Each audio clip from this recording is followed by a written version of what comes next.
আসসালামু আলাইকুম রহমতুল্লাহি ওবরকাতুহু। আলহামদুলিল্লাহি রব্বিল আলামিন ওয়াসসালাতু ওয়াসসালামু আলা আশরাফিল আমবিয়া ওয়াল মুরসালিন ওয়া আলা আলিহি ওয়া সাহবিহি আজমাইন ওয়া বা'দ।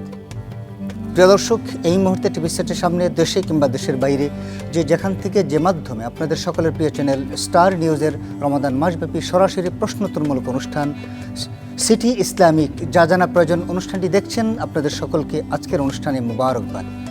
প্রিয় দর্শক, আমরা প্রতিদিন একটি নির্ধারিত বিষয় নিয়ে আলোচনা করে থাকি, আর আপনাদের পাঠানোগুলোর আপনারা যে প্রশ্নগুলো আমাদেরকে করে থাকেন সেই প্রশ্নগুলোর জবাব কোরআন এবং সুন্নাহর আলোকে এই অনুষ্ঠান থেকে আমরা করে থাকি। আর প্রতিদিন আমাদের সাথে থাকেন দেশ বরণ একজন ইসলামী স্কলার। প্রিয় দর্শক, চলুন আমরা আমাদের আজকের মেহমানের সাথে পরিচিত হয়ে নেই। প্রিয় দর্শক, আজকে আমাদের সাথে আছেন দেশ বরণ আলেমদ্বীন, বিশিষ্ট লেখক, গবেষক ও কলামিস্ট, ঐতিহ্যবাহী জাতীয় বিশ্ববিদ্যালয়ের ইসলামিক স্টাডিজ বিভাগের সম্মানিত প্রফেসর ডক্টর মোহাম্মদ মনজুর ইলাহি। আসসালামু আলাইকুম রহমতুল্লাহ। ওয়ালাইকুম আসসালাম রহমতুল্লাহ। শেখ কেমন আছেন? আলহামদুলিল্লাহ, আল্লাহ ভালো রেখেছেন। আপনি কেমন আছেন? আলহামদুলিল্লাহ আলা কুল্লি হাল। প্রিয় দর্শক, আপনারা আমাদেরকে টেলিফোন করতে পারেন 096060909009 এই নাম্বারে, বিষয় সংশ্লিষ্ট তথা জীবন ঘনিষ্ঠ। আজকে আমাদের আলোচনার বিষয় হলো মৃত্যু পরবর্তী জীবন। প্রিয় দর্শক, মানুষ মৃত্যুবরণ করার পরে বাকি কয়েকটি ধাপ রয়েছে। এই ধাপগুলো নিয়ে আমাদের অনেকেরই প্রশ্ন থাকে। প্রিয় দর্শক, আপনাদের কাছ থেকে আমরা আজকে মৃত্যু পরবর্তী জীবন নিয়ে প্রশ্ন প্রত্যাশা করছি। আশা করছি আজকের এই অনুষ্ঠানের মাধ্যমে আমাদের মাঝে যে মিসকনসেপশন রয়েছে, আমাদের সমাজে যে ভুল ধারণা প্রচলিত রয়েছে, সেই ধারণা সম্পর্কে আমরা ওয়াকিবহাল হব ইনশাআল্লাহ। প্রিয় দর্শক, চলুন আমরা আমাদের মেহমানের কাছ থেকে এক এক করে জেনে নেই আমাদের মনের যেই অজানা প্রশ্নগুলো।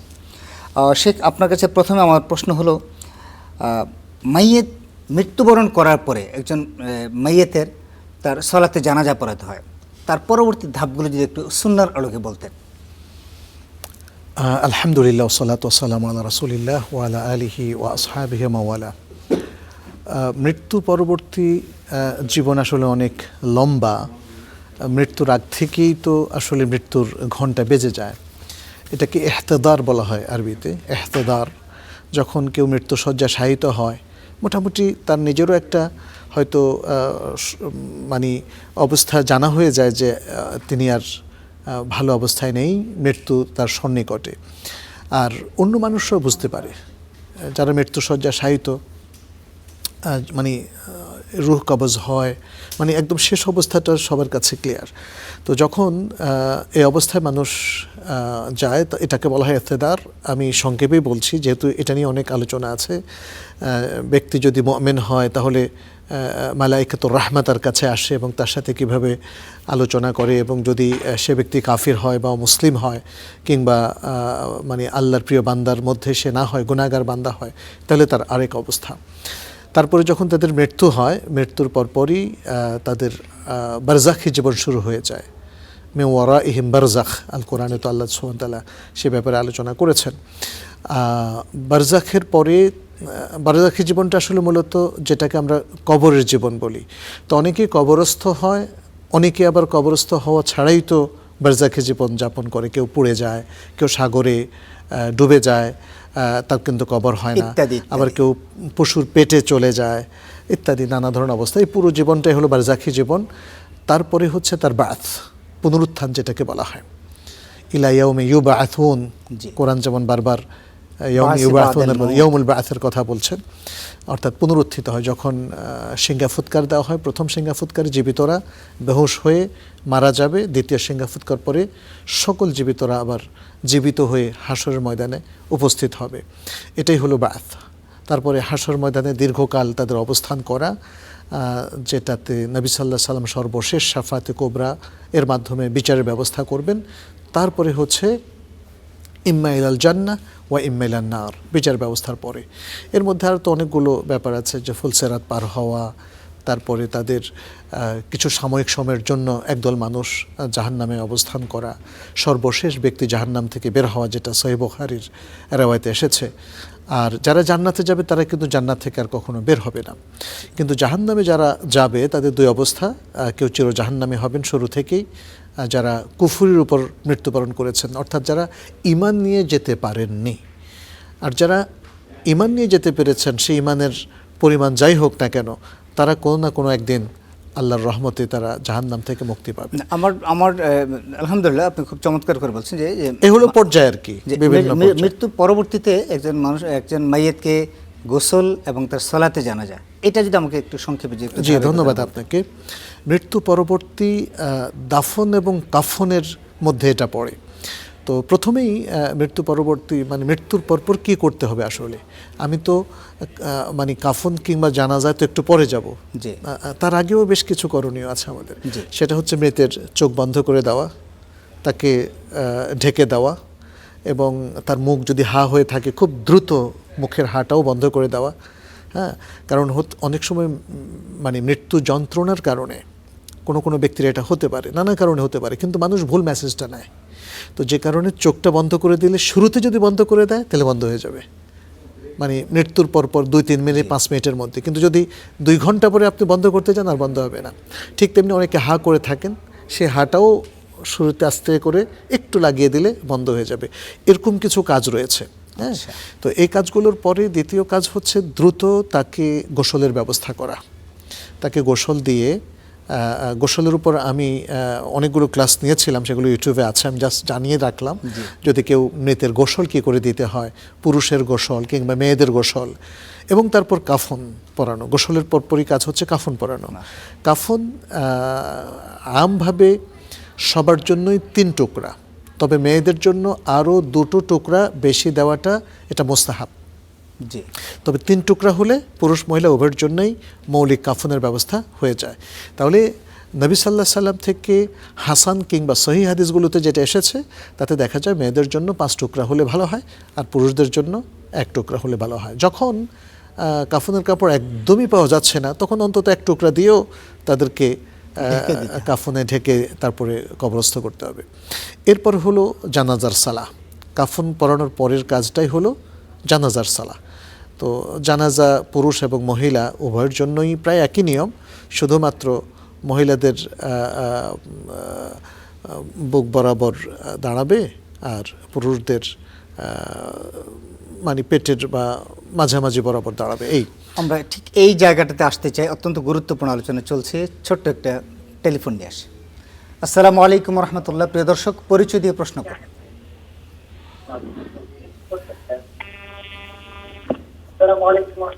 ওয়ালাইকুম আসসালাম রহমতুল্লাহ।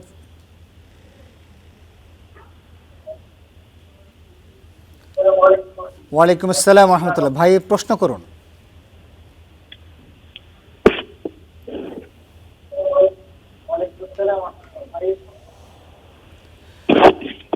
দর্শক, আপনি পরিচয় দিয়ে প্রশ্ন করুন প্লিজ।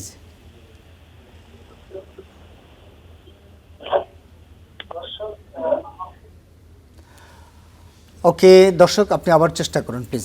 শেখ, আমরা কথা বলছিলাম যে মাইয়াতকে সামনে রেখে একজন ইমাম কোথায় দাঁড়াবেন সেটা নিয়ে আমরা কথা বলছিলাম। তো মানে এই দাঁড়ানোর সিস্টেমটা এটা সুন্নাহ, এটা মুস্তাহাব।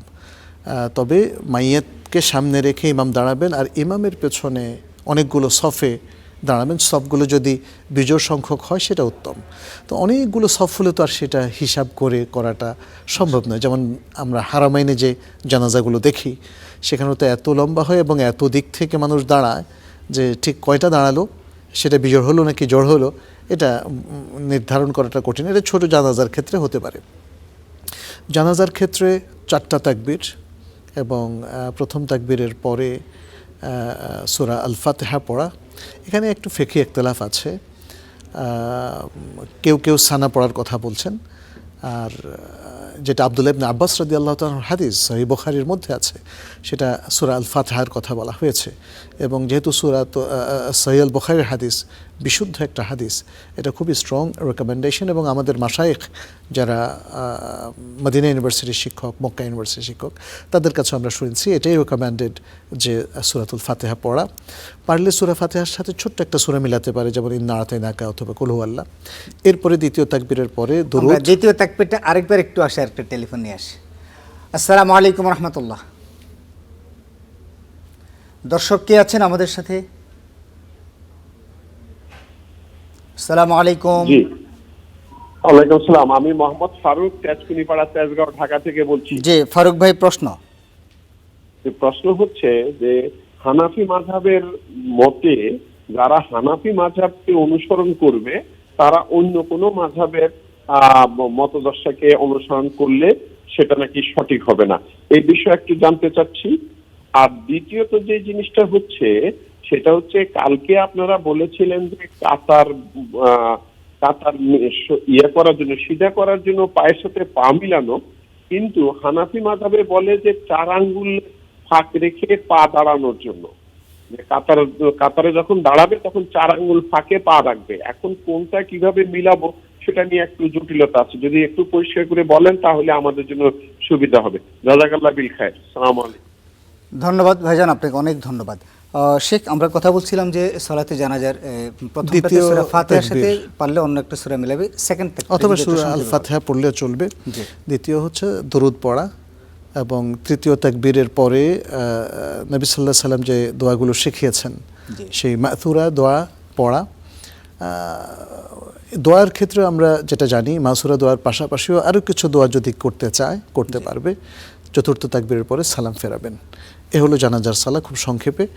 এরপরে কিন্তু জানাজার সালাহ আর কোনো অংশ নেই আমাদের দেশে, যেটা অনেকেই করেন। এরপর আবার মুনাজাত দেওয়া, তো সেই মুনাজাত কিন্তু জানাজার সালাতের অংশ না, এবং নবী সাল্লাল্লাহু আলাইহি সাল্লাম থেকে এটা সাব্যস্ত হয়নি, কারণ জানাজার মধ্যেই তো দোয়া হয়ে যাচ্ছে, তাহলে আলাদা আবার কেন মুনাজাত, তাই না? এর কোনো মানে নেই, এবং এটা আসলে এর পক্ষে কোনো দলিলও নেই। এরপরে লাশ, এটাকে বলে ইত্তেবাউল জানায়েজ, খাটিয়ায় করে নিয়ে অধিক সংখ্যক লোক চেষ্টা করবে যেন এই জানাজার সাথে তারা যেতে পারে, এবং একটু পর পর লোক কাঁধ বদল করতে পারে, যাতে অধিক সংখ্যক লোক এখানে অংশগ্রহণ করতে পারে। তারা তারপরে দাফন করাবেন। দাফন মানে হচ্ছে কবরস্থ করা, সেখানে তাকে নামানো। এটা নিয়ে আমরা পরের সুযোগ হলে ডিটেলস কথা বলবো। দেওয়ার সময় 40 কদমের একটা সমাজের রেওয়াজ রয়েছে না, এগুলো আসলে শরীয়ত সম্মত নয়। এগুলো আমাদের অনেক রেওয়াজ রয়েছে। আপনি দেখবেন যে গ্রামে গঞ্জে সুবহানাল্লাহ 40 কদম রয়েছে, আমাদের আত্মীয় স্বজনের আপনজনের দাফন করতে গিয়েও খুবই আপনজনের, হয়তো দেখা গেল যে আমার বাবা অথবা আমার শ্বশুর, গ্রামের মানুষ কিন্তু দেখলাম যে খুব কঠিনভাবে বলে যে আমাদের রসম রেওয়াজগুলো পালন করা ছাড়া লাশ আমরা এখান থেকে সরাতে দেব না। এটা খুব কঠিন একটা বিষয়। লাশ নিয়ে টানাটানি পর্যন্ত আমরা নসিহা করব, লাশ নিয়ে এভাবে টানাটানি করবেন না। একজন মানুষ মৃত্যুর পরেও তিনি সম্মানিত। ওয়ালাকাদ কাররামনা বনি আদম, বনি আদমকে আল্লাহ তাআলা মৃত্যুর আগেও সম্মানিত করেছেন, মৃত্যুর পরেও সম্মানিত। তার বিচারের ভার আল্লাহর উপরে, আমরা তো বিচার করব না। অতএব লাশের সাথে কোনো ধরনের আদবের খেলাফ না করে জানাজার পরে খুব দ্রুত তাকে শরিয়াসম্মতভাবে দাফনের ব্যবস্থা করা, এটাই হচ্ছে সঙ্গত। তাহলে সালাতে জানাজার পরে তাকে মানে 40 কদম সেটা ম্যান্ডেটরি না, গিয়ে তাকে নিয়ে কবরের পাশে তাকে নিয়ে আসবে। আমরা এই পর্যন্ত থাকি, তারপর আমরা আসতে চাই আরেকটা টেলিফোন নিয়ে। জি, আসসালামু আলাইকুম রহমতুল্লাহ। প্রিয় দর্শক, পরিচয় দিয়ে প্রশ্ন করুন। আসসালামু আলাইকুম। ওয়ালাইকুম আসসালাম। প্রিয় দর্শক, আপনি আবার চেষ্টা করুন। তারপরে আমাদের কি পদক্ষেপ থাকবে? তারপরে তো লাশ শোয়ানো। জি, লাশের শোয়ানোর ক্ষেত্রে আপনজন যদি লাশ নামায় সেটা সবচেয়ে উত্তম, এবং তিনি যদি কাউকে নসিহা করে থাকেন তাহলে সেই লোকরা যদি অ্যাভেলেবল থাকে, হ্যাঁ, যদি কাউকে তিনি বলেন যে আমার মৃত্যুর পরে অমুক অমুক যেন আমার লাশটা নামায়, তো এটা যদি সম্ভব হয় পালন করবে, না সম্ভব হলে তো পালন করবে না। অনেক সময় তার সেই লোকগুলো হয়তো দেখা যায় যে নাই, অ্যাভেলেবল নাই। তো লাশ নামানোর সময় বিসমিল্লাহ আলা সুন্নাতে রাসূলিল্লাহ এটা বলে নামাবেন, কেবলামুখী করে তাকে শোয়াবেন, তার পেছনে একটু টেক দেওয়াটা ভালো, ইত্যাদি। আর লাহাদ সিস্টেমেও হতে পারে, অথবা আমাদের দেশের সিস্টেমেও, দুটো সিস্টেমই শরীয়ত সিদ্ধ কবরস্থ করার জন্য। আমি সংক্ষেপে এতটুকুই বললাম, কারণ ডিটেলস আলোচনা ছাড়া আসলে এটাতে একটা দোয়া পড়ে আমরা মিনহা খালাকনাকুম ওয়া ফিহা নুঈদুকুম, এই দোয়াটা পড়া হয় না। যেটা বললাম বিসমিল্লাহ আলা সুন্নাতি রাসূলিল্লাহ, বিসমিল্লাহ আলা সুন্নাতি মিল্লাত রাসূলিল্লাহ, মিল্লাত রাসূলিল্লাহ, এটা বলে শোয়া আলা সুন্নাতি রাসূলিল্লাহ। মাটি দেওয়ার সময় আসলে আর কোনো আলাদা স্পেশাল দোয়া নাই, যেটা আমাদের দেশে অনেকে হয়তো প্রচলন করেন। লাশ বহন করার সময় তারা লা ইলাহা ইল্লাল্লাহ তালকিন দিতে যান, এগুলো আসলে শরিয়াসম্মত নয়। ধন্যবাদ আপনাকে। আমরা আরেকটা টেলিফোন নিতে চাই। আসসালামু আলাইকুম রহমতুল্লাহ। ওকে, প্রিয় দর্শক, আপনি আবার চেষ্টা করুন, ইনশাল্লাহ আপনার প্রশ্ন ইনশাল্লাহ আমরা নেব। শেখ, আমরা এরপরে আমরা পরবর্তীতে কবরের মধ্যে কবরের বিষয়টা আমরা জানতে চাই। তাছাড়াও আমাদেরকে একজন ভাই প্রশ্ন করেছেন যে হানাফি মাযহাব যদি কেউ, যে কোনো মাযহাব যদি কেউ অনুসরণ করেন, তাহলে সে কি অন্য কোনো মাযহাবের কোনো মাসালা অনুসরণ করতে পারবেন কিনা আমরা জানতে চাই ছোট্ট একটা বিরতির পর। প্রিয় দর্শক, আপনারা দেখছেন সিটি ইসলামিক যা জানা প্রয়োজন। ছোট্ট একটি বিরতিতে যাচ্ছি, বিরতির পর ফিরে আসছি।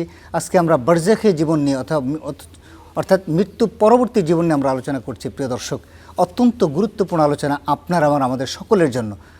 জানতে হলে থাকুন স্টার নিউজের পর্দায়। আসসালামু আলাইকুম রহমতুল্লাহি ওয়াবারাকাতুহু। প্রিয় দর্শক, বিরতির পরে আপনাদেরকে আবারও স্বাগত জানাই স্টার নিউজের রমাদান মাসব্যাপী বিশেষ আয়োজন সিটি ইসলামিক যা জানা প্রয়োজন। প্রিয় দর্শক, আমরা আজকে আলোচনা করছি মৃত্যু পরবর্তী জীবন নিয়ে। আমাদের সাথে আছেন প্রফেসর ডক্টর মোহাম্মদ মনজুর ইলাহি। আর আপনাদের পাঠানোগুলোর প্রশ্ন জবাব ইনশাল্লাহ আমরা দেব। আপনারা প্রশ্ন করতে পারেন 096060900909 এই নাম্বারে, বিষয় সংশ্লিষ্ট তথা জীবন ঘনিষ্ঠ। প্রিয় দর্শক, শেখ, আপনার কাছে আমরা বিরতির পূর্বে একটি প্রশ্ন রেখে গিয়েছিলাম। একজন ভাই প্রশ্ন করেছেন তেজকুনিপাড়া থেকে, ফারুক ভাই। তিনি বলছেন, আমি যদি হানাফি মাযহাবের অনুসারী হই, তাহলে আমি অন্য মাযহাবের কোনো মাসআলা অনুসরণ করতে পারবো কি? নবী সাল্লাল্লাহু আলাইহি সাল্লাম সকল মুসলিমকে এবং মুসলিম উম্মার সকল সদস্যকে বলেছিলেন, তারাকতু ফিকুম আমরাইন লান তাদিল্লু মা ইন তামাসসাকতুম বিহিমা কিতাবাল্লাহি ওয়া সুন্নাহ। তোমাদের কাছে দুটো জিনিস শেখা যাচ্ছে, তোমরা কখনোই পথভ্রষ্ট হবে না যদি এই দুটো জিনিস থেকে তোমরা হুকুম, আহকাম এবং তোমাদের জীবনের পাথেয় সংগ্রহ করো। সেটা হলো আল্লাহর কিতাব এবং রাসূল সাল্লাল্লাহু আলাইহি সুন্নাহ। তো আমি এখান থেকে আসলাম এই জন্যে যে আসলে সকল মাযহাবের মূল ফোকাস হচ্ছে কিতাব এবং সুন্নাহ। কিতাব, সুন্নাহ এবং পাশাপাশি আনুষাঙ্গিক যে দলিলগুলো আছে, ইজমা, কিয়াস কিংবা আর অন্যান্য দলিল, এসব কিছুর আলোকেই কিন্তু ফিকহি মতটাকে আমরা মেনে চলব।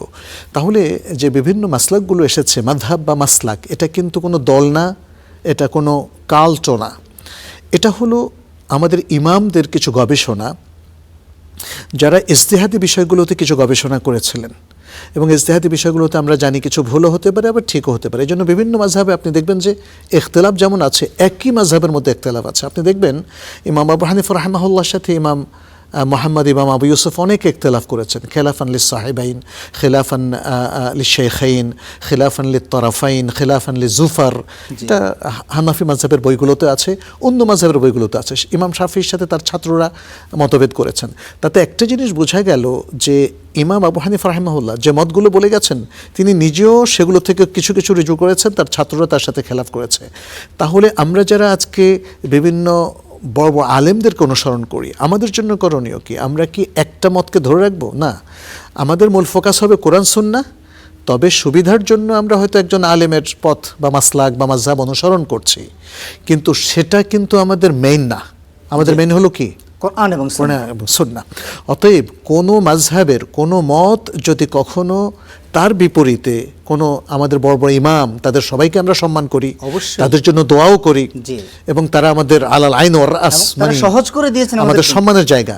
কিন্তু তাদের কোনো মত যদি আমাদের রবের মতের সাথে কোনো কারণে কন্ট্রাডিক্টরি হয়, অথবা রাসূল সাল্লাল্লাহু আলাইহি ওয়াসাল্লামের কোনো সহিহ হাদিসের সাথে কন্ট্রাডিক্টরি হয়, তাহলে এই জায়গা তো আল্লাহর দিকে এবং আল্লাহ রাসূলের দিকে আমাদের ফিরে আসতে হবে যখন মানে মতভেদ হয়।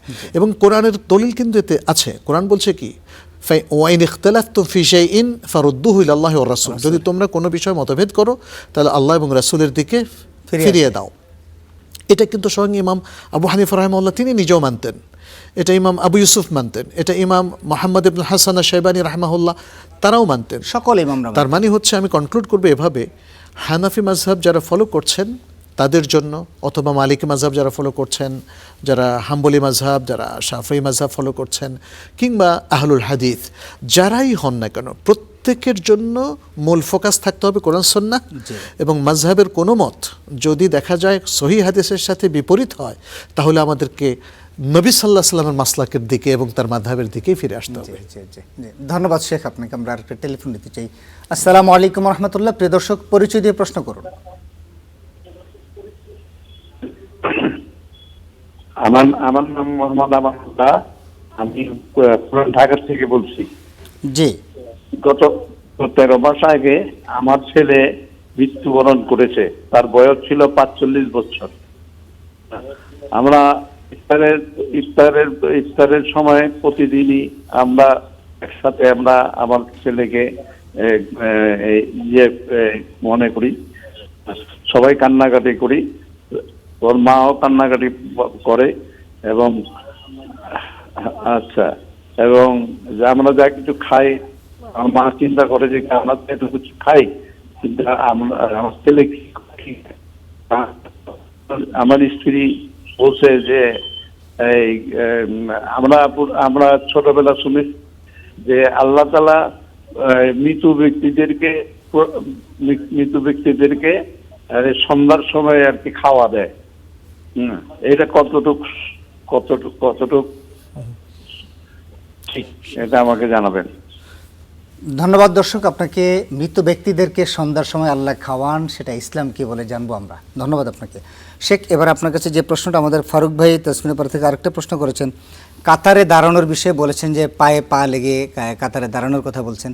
হানাফি মাযহাবে বলছে যে কিছুটা ফাঁকা রেখে, আমি জানি না হানাফি মাযহাব সেটা বলছে কিনা, উনি যেটা বলেছেন যদি আরেকবার যদি আপনি সংক্ষেপে একটু বলতেন। অনেক প্রশ্ন। ধন্যবাদ। আসলে 4 আঙ্গুল ফাঁক রেখার যে বিষয়টা, এটা দুর্বল কিছু রেওয়ায়েতে এসেছে। সহিহ রেওয়ায়েতগুলোতে এসেছে, যেমন নবী সাল্লাল্লাহু আলাইহি ওয়াসাল্লাম বলছেন সুদ্দুল খালাল, জি, তোমরা দুইজনের মাঝখানের ফাঁক বন্ধ করো। আরেকটা বিশুদ্ধ রেওয়ায়েতে এসেছে, দুজনের মাঝখানে যদি ফাঁক রাখো তাহলে শয়তান সেখানে দাঁড়িয়ে যায়। মানে কিভাবে দাঁড়ায় এটা তো আমরা জানি না, বাট দাঁড়ায়, এটা নবী সাল্লাল্লাহু আলাইহি ওয়াসাল্লামের বিশুদ্ধ হাদিসে প্রমাণিত। ফলে সেটাকে আমাদেরকে আমলে নিতে হবে এবং মাঝখানের ফাঁক বন্ধ করতে হবে, দুইজনের মাঝখানের ফাঁক। তারপরে নবী সাল্লাল্লাহু আলাইহি ওয়াসাল্লাম বলেছেন ইস্তাউ সাওয়া সুফুফাকুম ওয়ালা তাখতালিফু ইত্যাদি নানা ধরনের নবী সাল্লাল্লাহু আলাইহি ওয়াসাল্লাম থেকে নির্দেশনা এসেছে। তাহলে সেই নির্দেশনাগুলো এত ক্লিয়ার, যেটা কিতাবুস সালার বিশুদ্ধ হাদিসগুলোর ভান্ডারে যে কেউ পেতে পারেন। তাহলে আমরা একটা রেয়ার দুর্বল রেওয়ায়েত নিয়ে কেন আছি? আর আমার যেটা, আমি তো কুতুরি পড়েছি, কুতুরির মধ্যে 4 আঙ্গুলের কথা লেখা নেই, এবং আমার ধারণা শারে বেকায়া আমি যতটুকু পড়েছি, আমার যতটুকু মনে পড়ে, সেখানেও এটা লেখা নেই। তাহলে কোন বইগুলোতে লেখা আছে? বাজারের কিছু বইতে যদি লেখা থাকে, বা কায়দা বগদাদিয়া, যেমন ধরেন আপনি নাওয়াতু নুসাল্লি লিল্লাহি তাআলা আরবা রাকাতাই সালাতিল যহর, এই যে একটা নিয়ত শেখানো হলো, এটা কিন্তু কায়দা বগদাদিয়া। কায়দা বগদাদিয়া মাযহাবের কোনো বই নয়, কোনো অথেন্টিক বই নয়। একজন মানুষের কায়দা শেখার জন্য এটা দিয়েছেন, এবং সাথে কিছু দোয়া শিখিয়ে দিয়েছেন। তার মনে হয়েছে নিয়ত যদি কেউ এভাবে করে হয়তো ভালো, কিন্তু সেটা শুদ্ধ নয়। আপনি কোনো ফিকহের কিতাবে এই নাওয়াইতুয়ানের ডেসক্রিপশন পাবেন না, কোনো মাযহাবের বইতে পাবেন না। কেউ কেউ হয়তো এতটুকু আলোচনা করেছে মুখে নিয়ত উচ্চারণ করা জায়েজ আছে কিনা, কিন্তু নাওয়াইতুয়ান এই যে ফরম্যাটটা, এটা কিন্তু আপনি পাবেন না।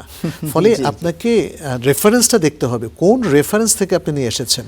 4 আঙ্গুলের রেফারেন্সটা মোটেই শক্তিশালী নয়।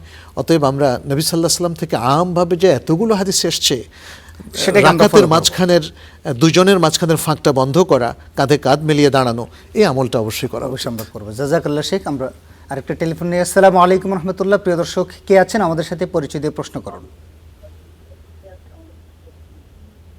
হ্যালো, আসসালামু আলাইকুম। হ্যাঁ, ওয়ালাইকুম সালাম। ওই যে আমি অনেক দিন আগে একটা স্বপ্নে দেখছি, দুইটা প্রশ্ন।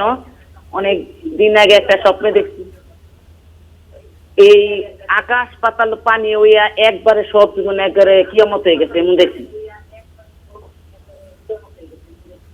জি। আর আরেকটা সব প্রশ্ন হইলো, আপনি এটা আমার অসুখ হয়ে ছাড়ে না, অনেক অসুখ হয়, বুঝলে? অসুখ হয়? হ্যাঁ জি, হ্যাঁ, অসুখ হয়, বেশিরভাগ অসুখই হয়, আর কি বড় বড় একটা অসুখ হয়। জি, ধন্যবাদ আপনাকে। শেখ, এবার আপনার কাছে যে প্রশ্ন আমরা জানতে চাইবো, আমাদের পুরান ঢাকা থেকে একজন ভাই প্রশ্ন করেছেন, তার ছেলে ইন্তেকাল করেছে, 45 বছর বয়স ছিল। ইফতারের পূর্বে তার জন্য ওনারা, তার হাজব্যান্ড ওয়াইফ দুজনে আল্লাহর কাছে কান্নাকাটি করেন। তারা জেনেছেন যে আল্লাহ সুবহানাহু ওয়া তাআলা মৃত মানুষকে সন্ধ্যার সময় খাওয়ান, আদৌ কি সেটা খাওয়ান কিনা, ইসলাম কি বলে? প্রথমত আমরা তার জন্য দোয়া করি, তার এই সন্তান নিশ্চয়ই কলিজার টুকরা সন্তান, অনেক ভালোবাসা সন্তানের প্রতি, এই জন্যই তারা কান্নাকাটি করেন। আল্লাহ যেন তাকে ক্ষমা করেন, আল্লাহ যেন তাকে আলা মাকাম দান করেন আখিরাতে, আমরা সে দোয়া করি। দ্বিতীয়ত বলবো যে মা বাবা আপনাদের অবশ্যই কষ্ট লাগে। আমরা যেটা দেখি নবী সাল্লাল্লাহু আলাইহি ওয়াসাল্লামের তার প্রিয়জন যখন মারা গিয়েছে তখন তার চোখ দিয়ে পানি বের হতো, কিন্তু তারা বিলাপ করতেন না, উচ্চস্বরে কাঁদতেন না। অতএব এই মা এবং বাবাকে আমরা বলবো যে আপনি কান্নাকাটি যদি চোখে পানি পড়ে ওকে, কিন্তু উচ্চস্বরে কাঁদা যাবে না, বিলাপ করা যাবে না। এটাকে নিহা বলা হয়, যেটা শরীয়তে একদম নিষিদ্ধ, যে কারণে মৃত ব্যক্তির শাস্তি হয়ে থাকে। তাহলে তারা দোয়া করবেন। তারা হয়তো এটাই বলতে চেয়েছেন যে তারা আল্লাহর কাছে দোয়া করেন, তবে এই দোয়াটা শুধু ইফতারের আগে কেন, রমাদানের পুরো মাসটাই তো হচ্ছে দোয়ার জন্য খুবই উপযুক্ত। নবী সাল্লাল্লাহু আলাইহি ওয়াসাল্লাম বলছেন লেকুল্লে মুসলিমিন দাওয়াতুন মুস্তাজাবা ইয়াদউ বিহা ফি রমাদান, প্রত্যেক মুসলিমের জন্য মকবুল দোয়া রয়েছে যে দোয়া সে রমজানে করে। তো ইফতারের আগে, ইফতারের তারও আগে, জোহরের পরে, সকালে, রাতের কিয়ামুল লাইলে বরং আরও বেশি দোয়া কবুলের উপযুক্ত সময়। জন্য আমরা বলবো যে আমরা আমভাবে সবসময়ই আমরা সন্তানের জন্য দোয়া করি, অন্য দোয়াও করি। আর যেটা বলেছেন যে সন্তানকে সন্ধ্যায় খাবার দেওয়া হয়, আসলে এমন কোনো বিশুদ্ধ রওয়ায়াত নেই। তবে যেটা আল বারা ইবনে আযিব রাদিয়াল্লাহু তাআলা আনহুর হাদিসে এসেছে মৃত ব্যক্তিদের ব্যাপারে, যে তারা যদি কবরের সওয়াল জবাবগুলোতে উত্তীর্ণ হতে পারে এবং তারা যদি সত্যিকার মুমিন বান্দা হয়, আল্লাহর নৈকট্যপ্রাপ্ত বান্দা হয়, তাহলে আল্লাহ তাদেরকে ক্ষমা করেন এবং জান্নাতের সাথে তাদের একটা সংযোগ স্থাপন করে দেওয়া হয় এবং বলা হয় জান্নাতের একটা দরজা, বিছানা তাদের জন্য বিছিয়ে দাও। তখন তারা জান্নাতের নাঈম, নেয়ামত তারা এই কবরে বারজাখী জীবনেও ভোগ করতে থাকে। ধন্যবাদ শেখ আপনাকে। আমরা এবারে যে প্রশ্নটা জানতে চাচ্ছি আপনার কাছে, আমাদেরকে একজন বোন প্রশ্ন করেছেন যে আমি স্বপ্নে দেখেছি কিয়ামত হয়ে গেছে, কিয়ামত চতুর্দিকে সব মানে মানে মানে ভেনিশ হয়ে গেছে। জি, প্রথমত বলবো যে স্বপ্নকে যেন গুরুত্ব দেওয়া না হয়। স্বপ্ন তো স্বপ্নই, স্বপ্ন নানা কারণে মানুষ দেখে। কি কারণে এই স্বপ্ন দেখলেন সেটা একটা গবেষণার বিষয়। নবী সাল্লাল্লাহু আলাইহি সাল্লাম বলেছেন সত্য স্বপ্ন নবুয়তের 46 ভাগের 1 ভাগ। এখন আপনার স্বপ্নটা সত্য কিনা, কোন প্রেক্ষাপটে আপনি দেখেছেন, এটা একটু বিশ্লেষণের দাবি রাখে, তাই না? আর আমি মনে করি স্বপ্নের বিষয়গুলো প্রকাশ্যে এভাবে না করাই ভালো। এটা খুব ব্যক্তিগতভাবে কোনো ভালো মানুষকে জিজ্ঞেস করতে হবে। একটা ছোট্ট হাদিস আমার মনে পড়েছে, আমি এটা পড়ছিলাম মদিনা ইউনিভার্সিটির লাইব্রেরিতে। তো সেখানে নবী সাল্লাল্লাহু আলাইহি ওয়াসাল্লাম একটা হাদিস, যে আয়েশা রাদিয়াল্লাহু তাআলার কাছে এক ব্যক্তি এসে জিজ্ঞেস করলো যে আমি একটা স্বপ্ন দেখেছি, এটার তাবির কি? আয়েশা রাদিয়াল্লাহু তাআলা বললেন, স্বপ্নটা তো ভালো দেখেন নাই, এটা তো মৃত্যু সংবাদ আছে এখানে, অমুক ব্যক্তি মারা যাবেন বা আপনি মারা যাবেন, এরকম। তখন নবী সাল্লাল্লাহু আলাইহি সাল্লামের কাছে আসার পর সেই স্বপ্নটা আবারও তার কাছে ব্যক্ত করা হলো। তিনি বললেন এটা তো খুব ভালো স্বপ্ন। তখন নবী সাল্লাল্লাহু আলাইহি সাল্লামের কাছে বলা হলো, আয়েশা রাদিয়াল্লাহু তাআলাকে জিজ্ঞেস করার পরে তিনি তো এরকম তাবির করেছেন। তখন তিনি বললেন যদি তাবির এরকম করা হয়ে থাকে তাহলে সেটাই তার ক্ষেত্রে ঘটবে। হ্যাঁ, অতএব তোমরা তার কাছে প্রশ্ন, মানে যে কোনো স্বপ্ন বলো না, যে ভালো তাবির করতে পারে তার কাছে বলো। আর ভালো স্বপ্নকেও অনেকে ভুল তাবির করে, তখন তার জন্য সেটা একটা ঝুঁকিপূর্ণ বিষয় হয়ে দাঁড়ায়। নবী সাল্লাল্লাহু আলাইহি ওয়াসাল্লামের মেসেজ থেকে এমনটাই আমরা পেলাম।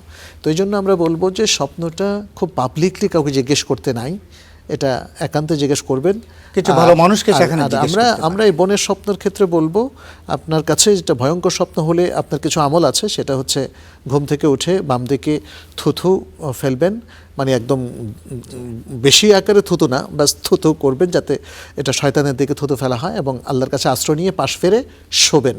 তাহলে আর ভয়ঙ্কর স্বপ্নটা আপনার জন্য কোনো ক্ষতিকারক হবে না। আর দ্বিতীয়ত আমি বলবো যে স্বপ্নের আপনার জন্য আমরা বলবো এই স্বপ্নের তাবির জন্য আপনার জন্য ভালো হয়, আল্লাহ যেন আপনাকে মন্দ থেকে রক্ষা করেন, আমরা এই দোয়া করলাম। জাযাকাল্লাহ শেখ। আরেকটা টেলিফোন নিতে চাই। আসসালামু আলাইকুম রহমতুল্লাহ। প্রিয় দর্শক অনেকক্ষণ ধরে অপেক্ষা করছেন, কে আছেন আমাদের সাথে? জি, ওয়ালাইকুম আসসালাম। আসসালামু আলাইকুম। ওয়ালাইকুম আসসালাম। পরিচয় দিয়ে প্রশ্ন। জি, আমি মোহাম্মদ রাসেল বলছিলাম, চট্টগ্রাম সন্দ্বীপ উপজেলা থেকে। চট্টগ্রাম থেকে, জি ভাই প্রশ্ন।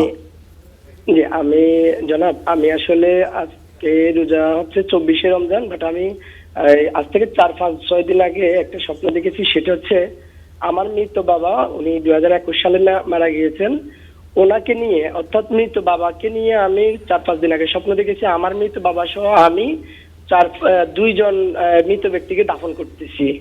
এখন এটা নিয়ে আমি একটু খুব চিন্তিত, আমাকে একটু যদি একটু বিশ্লেষণ স্বরূপ একটু কিছু বলতেন, আমি কি করতে পারি এটা? আমরা স্বপ্নের তাবিরগুলো কিছুক্ষণ আগেও বলেছি, আমরা এই স্বপ্নের তাবিরগুলো দিয়ে আসলে আমাদের এখান থেকে আসলে বেশি কিছু আমরা বলতে পারি না।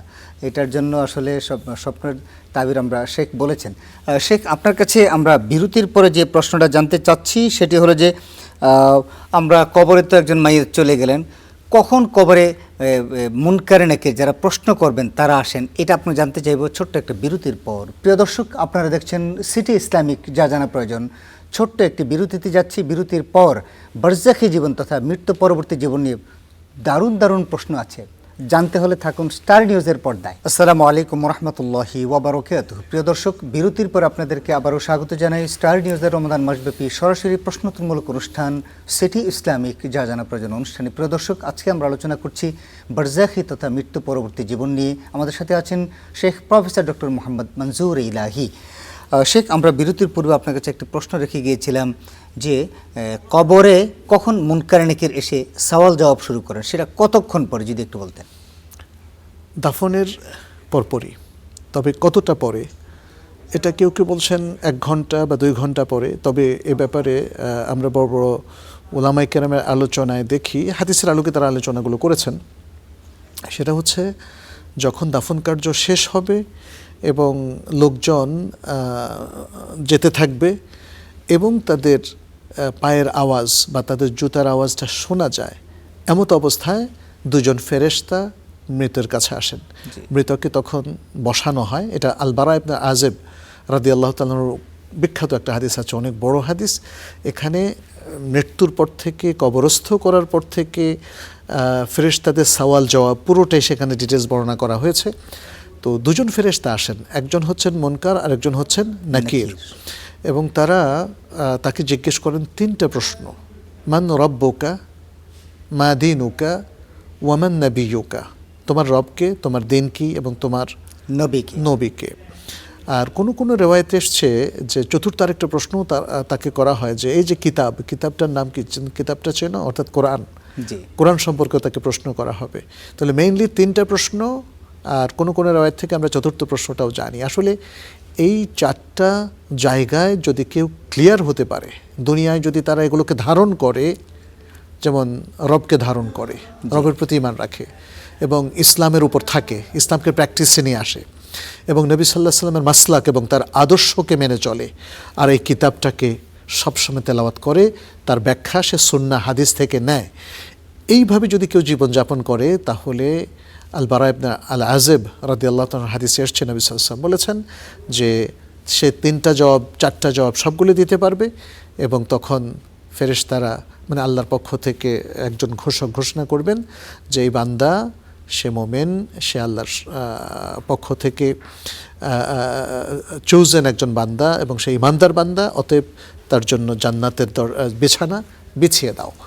ঠিক বিপরীতে যারা আসলে ইমানের প্র্যাকটিস করতো না, ইমান থেকে দূরে ছিল, কাফের ছিল, মুশরিক ছিল, তারা প্রত্যেকটা জবাবে হা হা লা আদ্রি, হা হা লা আদ্রি, হায় হায় আমি তো জানি না, হায় হায় আমি তো জানি না। তখন আল্লাহর পক্ষ থেকে একজন ঘোষক বলবেন যে তাকে জাহান্নামের দরজার সাথে কানেক্ট করে দাও এবং একটা জাহান্নামের বিছানা বিছিয়ে দাও। ইন্না লিল্লাহি ইন্না ইলাইহি। আমরা জাযাকাল্লাহ শেখ, আপনি চমৎকার করে বলেন মুনকার এবং নাকির। আমরা আরেকটা টেলিফোন নিয়ে আসতে চাই। আসসালামু আলাইকুম রহমতুল্লাহ। প্রিয় দর্শক, পরিচয় দিয়ে প্রশ্ন করুন। আসসালামু আলাইকুম। আসসালামু আলাইকুম। দর্শক কে আছেন আমাদের সাথে? ওয়ালাইকুম সালাম। আমি ঢাকা থেকে। টেলিভিশনের ভলিউম কমিয়ে বোন প্রশ্ন করবেন প্লিজ। টেলিভিশনের ভলিউম কমিয়ে আপনি প্রশ্ন করুন। জি হুজুর, আমার 2 ভরি স্বর্ণ আছে, 2 ভরি স্বর্ণ আছে, এটা কি জাকাত দিতে পারবে কিনা? জাকাত আমার খরচ হয়েছে কিনা? 2 ভরি স্বর্ণের জাকাত তো 7.5 ভরি লাগবে, 2 ভরিতে স্বর্ণের জাকাত হবে না প্লিজ। আর কোনো প্রশ্ন? জি না। ধন্যবাদ আপনাকে। শেখ, আমরা অত্যন্ত গুরুত্বপূর্ণ আলোচনা করছি। আমাদের একজন ভাই চট্টগ্রাম থেকে প্রশ্ন করেছেন, বাবাকে নিয়ে তিনি স্বপ্ন দেখেছেন। আমরা স্বপ্নের তাবিরের কথাগুলো আমরা বলেছি যে সেটি যেন তিনি ভালো মানুষের কাছে বলেন। তারপরে আপনার কাছে এবারে যে প্রশ্নটা, আমরা সালাতে জানাজার পুরুষ এবং মহিলাদেরকে যখন আমরা জানাজার সালাত আদায় করি, পুরুষের ক্ষেত্রে ইমাম সাহেব কোথায় দাঁড়াবে আর মহিলাদের ক্ষেত্রে কোথায় দাঁড়াবে? জি, পুরুষের ক্ষেত্রে মাথা বরাবর দাঁড়াবে, আর মহিলাদের ক্ষেত্রে তাদের মাঝ বরাবর দাঁড়াবে।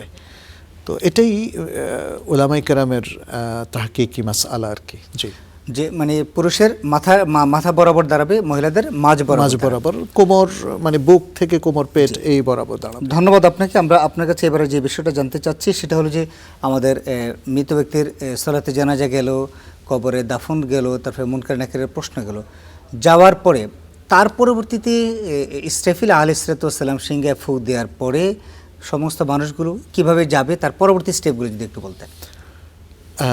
আলামুল বারজাখ হচ্ছে কিয়ামত পর্যন্ত। জি, মানে এখন যারা মারা যাবে, কিয়ামত কায়েম হওয়া পর্যন্ত তাদের এই যে এক্সটেন্ডেড লাইফ, কবরের জীবন, এটাই হলো তার বারজাখের জীবন। এবং এই বারজাখের জীবনটা নিয়ে একটু কথা বলি। অনেকের তো দাফন হয় না, যেটা আমরা শুরুতে একটু ইঙ্গিত দিয়েছিলাম। অনেককে হয়তো বাঘে খেয়ে ফেলে, কিংবা অনেকে মাছে খেয়ে ফেলে, কিংবা পানিতে ডুবে মারা যায়, লাশ খুঁজে পাওয়া যায় না, তাই না? অনেকে আবার অগ্নিদগ্ধ হয়ে মারা যান এবং তার হয়তো সব ছাই হয়ে যান, কিছুই পাওয়া যায় না। তো এই সমস্ত ক্ষেত্রেও তার বারজাখী জীবন থাকবে। এবং সেক্ষেত্রে যেমন দাফনের ক্ষেত্রে আমরা বলেছি, দাফনের পরই লোকজন যখন চলে যায় তখন তাকে প্রশ্নোত্তর করা হয়। তাহলে এই লোকদেরকে প্রশ্নোত্তর কখন করা হয়, এরকম প্রশ্ন অনেকেরই মাথায় জাগতে পারে। সেজন্য আমরা বলছি তাদের ক্ষেত্রে তাদের মৃত্যুর পরে, যেহেতু তার আর কোনো দাফন নেই, তাহলে মৃত্যুর পরপরই তার বারজাখের জীবন শুরু হয়ে যাবে। দাফনের মতো এই কাজগুলো যেহেতু নেই, অতএব তাকে আল্লাহ সুবহানাহু ওয়া তাআলা আসলে নতুন করে তাকে জীবন দেওয়ার জন্য তো কিছুই লাগে না, তাই না? এখন যে লাশটা আছে এটাও কিন্তু মাটিতে খেয়ে ফেলে, আল্লাহ চাইলে সবকিছুই, কিন্তু আল্লাহ তাআলা নতুন করে তাকে আবার সৃষ্টি করেন। তার যে দেহ, এটা কিন্তু পুরাতন দেহ নয়, ঠিক হুবহু দেহটাই আল্লাহ সুবহানাহু ওয়া তাআলা আবার তৈরি করতে পারেন। এখানে আমরা ক্লোনিং এর কথা জানি। দেখেন, মানুষের মধ্যে এখন এত ক্যাপাসিটি বিল্ড আপ হচ্ছে, তাহলে যিনি মানুষের রব, তার ক্যাপাসিটি তো কত বড়, তাই না? তো সুতরাং আখিরাতে আল্লাহ তাআলা যারা অগ্নিদগ্ধ হয়ে মারা গিয়েছে কিংবা এভাবে মারা গিয়েছে যাদের লাশের আর কোনো হদিস নাই, তাদেরকে আল্লাহ তাআলা জীবিত করবেন এবং তাদেরকে তার প্রশ্নোত্তরের মুখোমুখি করবেন। তারপরে হবে মানে কিয়ামতের সময়। কিয়ামতের সময়টা আমরা আসবো। আপনার কাছে একটা টেলিফোন নিয়ে আসি। জি, আসসালামু আলাইকুম রহমতুল্লাহ। প্রিয় দর্শক, পরিচয় দিয়ে প্রশ্ন করুন। আসসালামু আলাইকুম রাহমাতুল্লাহি ওয়া বারাকাতুহু। ওয়া আলাইকুম আসসালাম ওয়া রাহমাতুল্লাহ। আমি হুজুর একটা প্রশ্ন করতে চাই, মানে বেরোজগারের সাথে কিন্তু ইফতার করলে কি ইফতার রোজগারের ব্যক্তির কিন্তু ক্ষতি হবে নাকি? আরেকবার বলবেন, আপনার পরিচয় দিয়ে প্রশ্নটা করবেন প্লিজ। আমার পরিচয় যে মোহাম্মদ সুমন হোসেন, আমি ঢাকা নারায়ণগঞ্জ থেকে ফোন দিচ্ছি। সুমন ভাই, এবার প্রশ্নটা আরেকবার করবেন। মানে আমি বলতে চাইতেছি, আপনার বেরোজগারের সাথে কিন্তু ইফতার করলে ইফতারে কি এই রোজগারের ব্যক্তির কিন্তু ইফতারে কিন্তু ক্ষতি হবে নাকি? ধন্যবাদ আপনাকে। শেখ, আমাদের এই ভাই প্রশ্ন করেছেন, যিনি রোজা রাখছেন না তার সাথে আমরা ইফতার করতে পারবো কিনা বসে? যিনি রোজা রাখছে না তার আবার ইফতার কিসের, তাই না?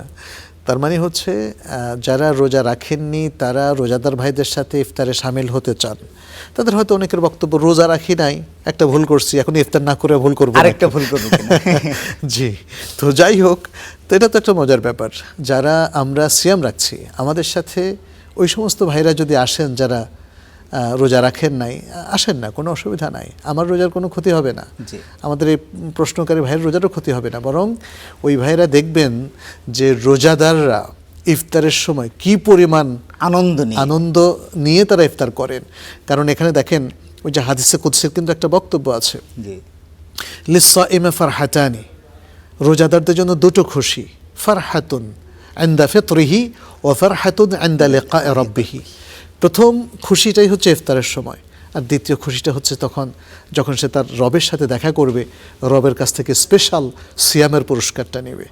অতএব আমাদের সাথে যদি আমাদের বেরোজাদার ভাইরা বসেন, ইভেন অমুসলিম ভাইরাও আমাদের ইফতারে সামিল হন, আমাদের রোজারও ক্ষতি হবে না, ইফতারেরও ক্ষতি হবে না ইনশাআল্লাহ। ইনশাআল্লাহ। শেখ, আপনার কাছে এবার আমরা যে প্রশ্নটা রাখতে চাই সেটি হলো যে কিয়ামত যখন সংঘটিত হবে তারপর থেকে যদি আমাদেরকে একটু জি। ধারাবাহিকভাবে বলতেন। আলামুল বারজাখের শেষ সীমা হলো কিয়ামত। কিয়ামত যখন কায়েম হবে তখন 2 বা 3টা সিঙ্গা ফুৎকার দেয়া হবে। তো প্রথম দুটোকে কেউ একটা সুমার করেছেন, কেউ আলাদা 2টো করে বলেছেন, আর দ্বিতীয়টা হলো সর্বশেষ। প্রথম সিঙ্গা ফুৎকারে সবাই বেহুশ হয়ে যাবে, দ্বিতীয় সিঙ্গা ফুৎকারে আসলে মারা যাবে। কেউ কেউ বলেছেন এটা প্রথম সিঙ্গা ফুৎকার অনেক লম্বা হবে, এজন্য প্রথম দিকেরটা 1 নাম্বার আর শেষ যখন হবে 2 নাম্বার। প্রথমে তারা বেহুশ হতে শুরু করবে, শেষে তারা মারা যাবে। তাহলে এটা একটাই বলি আর 2টোই বলি, ঘটনা একটাই। জি। এরপরে সিঙ্গা ফুৎকারে হবে মানুষ জীবিত হয়ে উঠবে, এটাকে বাআত বলা হয়। ইয়াউমা ইলা ইয়াউমি ইউবাআথুন, যেটা আল্লাহ তাআলা ইউবাআথুন বলেছেন, তাদেরকে পুনরুত্থিত করা হবে, অর্থাৎ তাদেরকে আবার বাঁচিয়ে তোলা হবে। প্রথম যাকে বাঁচিয়ে তোলা হবে তিনি হবেন নবী মুহাম্মদ সাল্লাল্লাহু আলাইহি ওয়াসাল্লাম। প্রথম হাশরের ময়দানে তাকেই প্রথম জীবিত করে তোলা হবে, কারণ তিনি তো এতেও বোঝা যাচ্ছে তিনি মারা গিয়েছেন। জি। যারা বলে যে নবী সাল্লাল্লাহু আলাইহি ওয়াসাল্লাম মারা যাননি, তাদের পক্ষে আসলে কোনো দলিল নেই। তবে তিনি জীবিত বারজাখি জীবনে। জি। নবী আম্বিয়ারা সবাই যারা মারা গিয়েছেন, কোনো নবী তো এখন আর জীবিত নেই। যদি জীবিত থাকতো তাহলে আমরা পৃথিবীতে গিয়ে তাদের সাথে দেখা করতাম। একজন নবী পাওয়া কি সোজা কথা? না, চারটেখানি বিষয়, তাই না? আর যদি শেষ নবী জীবিত থাকেন আর পৃথিবীর কোথাও তিনি বসে থাকেন, তার কাছে তো সবাই যেতেই চাইবে। সারা বিশ্বের বর্তমান যে পরিস্থিতি আছে, নবীরা কবরে জীবিত মানে আলামুল বারজাখে জীবিত। জি। এটা আবু দাউদের একটা হাদিস আছে, নবীরা কবরে জীবিত, তার মানে হচ্ছে বারজাখি জীবন। এটা তো একদম খোল্লাম খোলা স্পষ্ট। তারা দুনিয়ার জীবনে জীবিত হলে তো আমরা দেখতাম, তাহলে তারা দুনিয়ার জীবনে জীবিত নন। আচ্ছা, তারপরে হলো হাশরের ময়দানে সবাই উপস্থিত হবে। এই গোটা সংক্ষেপে যেতে চাই। হ্যাঁ, গোটা মানব বিশ্বের সকল মানবকে আল্লাহ তাআলা হাশরের ময়দানে উপস্থিত করবেন, এবং তারপরে তারা দীর্ঘ সময় ধরে সেখানে অবস্থান করবেন। এবং সেখানে আরও ঘটনা আছে, সব নবীর কাছে যাওয়া হবে যে তাদের জন্য সুপারিশ করা হয় যেন এই অবস্থার যেন অবসান হয়। কোনো নবী বলবেন না যে আমি করব, বলবেন যে না আমি পারবো না। সবাই পরামর্শ দিবেন যে তোমার নবী মুহাম্মদ সাল্লাল্লাহু আলাইহি ওয়াসাল্লামের কাছে যাও। নবী সাল্লাল্লাহু আলাইহি ওয়াসাল্লামের কাছে যাওয়ার পরে তিনি শাফাআতে কুবরায় জন্য আল্লাহর কাছে সুপারিশ করবেন। 3 বার তিনি সেজদায় পড়বেন। এটা সহিহ বুখারীর কিতাবুত তাওহীদের একটা বড় হাদিসের মধ্যে বিস্তারিত আছে, আমাদের হয়তো শ্রোতা ভাই বোনেরা সেটা একটু দেখে নেবেন। তারপরে নবী সাল্লাল্লাহু আলাইহি ওয়াসাল্লামের সুপারিশ কবুল করা হবে, আল্লাহ বলবেন তুমি ওঠো, তোমার সুপারিশ কবুল করা হলো। এরপরে বিচার ব্যবস্থা কায়েম করা হবে। সুপারিশিত মানজাল্লাযী ইয়াশফাউ ইনদাহু ইল্লা বিইযনিহি। জি, প্রথম 2টো সুপারিশ, একটা হলো আশ-শাফাআতুল কুবরা। আশ-শাফাআতুল কুবরা হচ্ছে হাশরের ময়দানের সর্বশেষ অবস্থা। রাসূল সাল্লাল্লাহু আলাইহি ওয়াসাল্লামের শাফাআত কবুল হওয়ার পরে আল্লাহ বিচারের ব্যবস্থা করবেন। তাহলে বিচার বসানোর জন্য এই শাফাআত, এটা অন্য শাফাআত না। এরপরে আল্লাহ সুবহানাহু ওয়া তাআলা তার কিছু নৈকট্যপ্রাপ্ত বান্দাকে এবং বিশেষ করে নবী রাসূলদেরকে কিছু কিছু লোকদের জন্য শাফাআত করার অনুমতি দিবেন। এটা হলো স্পেশাল শাফাআহ, সেটাই মানদাল্লাযী ইয়াশফাউ ইনদাহু ইল্লা বিইযনিহি বলা হয়েছে। তখন আল্লাহর অনুমতি ক্রমে বিভিন্ন নৈকট্যপ্রাপ্ত ব্যক্তিরা তার বান্দাদের জন্য শাফাআত করতে পারবে। এরপরে হচ্ছে শেষ ঘটনা, আল্লাহ তাআলা যারা জান্নাতে যাবে তাদেরকে জান্নাতে পাঠাবেন বিচারের পরে, যারা জাহান্নামে যাবে তাদেরকে জাহান্নামে পাঠাবেন। এবং জাহান্নামীদের 2টো গ্রুপের কথা আমরা বলেছি, একটা হলো স্থায়ী আর একটা হলো অস্থায়ী। তারপর আমাদের পুলসিরাত যেটা বলা হয়, যে পুলসিরাতটা সেটা সে কিভাবে? হ্যাঁ, এটা জান্নাতে যাওয়ার পথেই পুলসিরাতটা পড়বে। আচ্ছা, কারণ মানে তারা যখন বিচারের পরে তারা এই সিরাতটা, হ্যাঁ এটাকে as-সিরাত বলা হয়, সিরাত রাস্তা, এই সিরাতটা পার হতে হবে বিচারের পরে। সবাই এই সিরাতটাই পার হয়ে যাবে, এমনকি জান্নাতে যারা যাবে তারাও। তো যারা এই জাহান্নামী হবে তারা এই সিরাতটা পার হতে পারবে না, কারণ এটা অত্যন্ত সূক্ষ্ম, অত্যন্ত ছোট, অত্যন্ত ধারালো। ওটার নিচেই জাহান্নাম, ওটার নিচে জাহান্নাম পড়ে যাবে, তারা জাহান্নামে পড়ে যাবে। আর যারা জান্নাতি হবে তাদের বিভিন্ন দারাজা, কেউ তো হলো A+, কেউ A, কেউ B+, কেউ B, কেউ C+, কেউ C, হ্যাঁ এরকম। তাহলে একদল হচ্ছে যারা বিনা হিসাবে বেহেশতে যাবে, তারা তো একদম বিদ্যুৎ চমকের মতো তারা চলে যাবে। জি জি, তাদের পুলসিরাত তারা বুঝবেই না। তারপরে জান্নাত আবার এবং কেউ জাহান্নাম। আস্তে ধীরে ফুলসিরাত পার হবে, কেউ আবার যারা অস্থায়ীভাবে জাহান্নামে যাবে তারাও ফুলসিরাত পার হতে পারবে না, জাহান্নামে চলে যাবে। এরপর আল্লাহ তাআলা তাদেরকে একটা সময় বের করবেন। এরকম ঘটনা অনেক বিশাল ঘটনা, সেটার জন্য আমাদের সময় লাগবে বলতে, অনেক সময় কিন্তু আমার লাগবে। কাছে মনে হয় আমরা একটা ধারণা দিতে পেরেছি। আমরা আরেকটা পর্বে ইনশাআল্লাহ সেই বিষয়টা নিয়ে আলোচনা করবো ইনশাআল্লাহ। জাযাকাল্লাহ শেখ, আপনি চমৎকার করে আমাদেরকে বারযাখে জীবন সহ দর্শকদের প্রশ্নগুলো জবাব কোরআন এবং সুন্নাহর আলোকে দিলেন। আল্লাহ আপনাকে সুস্থ এবং নেক হায়াত দিন। বারাকাল্লাহু ফিকুম। প্রিয় দর্শক, এই ছিল আমাদের আজকের আয়োজন। আমরা চেষ্টা করেছি বারযাখে জীবনে আলোচনা করার জন্য। আমরা আরেকটি দিন এই বিষয়ে আলোচনা করতে চাই, যদি আপনারা আমাদের সাথে থাকেন। প্রিয় দর্শক, থাকুন স্টার নিউজের সাথে, থাকুন রমাদান মাসে এই স্পেশাল প্রোগ্রামের সাথে, সিটি ইসলামিক যা জানা প্রয়োজন। আজ এ পর্যন্তই, আগামীকাল একই সময় দেখা হয়ে যাবে ইনশাআল্লাহ, সে প্রত্যাশায়। আসসালামু আলাইকুম ওয়া রাহমাতুল্লাহি ওয়া বারাকাতুহু।